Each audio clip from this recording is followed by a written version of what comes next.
দেশবাসী, আপনারা দেখেন, আমি এইমাত্র গ্লোবাল ইসলামী ব্যাংক মতিঝিল শাখায় গেছি। যাওয়ার পরে আমার 60 লক্ষ টাকা ওখানে আমানত আছে।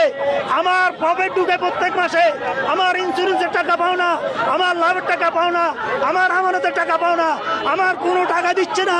আমি 5,000 টাকা এই রমজান মাসে ইফতারের জন্য চেয়েছি, এই 5,000 টাকার সেটও পাস করে নাই। ম্যানেজার আমাকে গালিগালাজ করতেছে, স্টপিজ বলতেছে, এবং তার সহকারীরা আমাকে ধাক্কাধাক্কি করতেছে, আমার 5,000 টাকা দিচ্ছে না। আপনাদের কাছে আমার অনুরোধ, আপনারা যদি মানুষ হয়ে থাকেন, আপনারা যদি বিবেকবান হয়ে থাকেন, আপনারা যদি আমাদের মতো অন্তর হয়, তাহলে আপনারা এই জিনিসটা একটু বিচার করেন। এই মাননীয় প্রধানমন্ত্রী, আপনি বিষয়টা বিচার করেন। হে অর্থমন্ত্রী, আপনি বিষয়টা বিচার করেন। হে গভর্নর, আপনি বিষয়টা বিচার করেন। হে প্রশাসক, আপনি বিষয়টা বিচার করেন। আমি এই রমজানের মাস আমার 60 লাখ টাকা ব্যাংকে থাকার পরে আমি 5,000 টাকা পাচ্ছি না। আপনাদের কাছে আমি বিচার চাই, আপনাদের কাছে আমি বিচার চাই।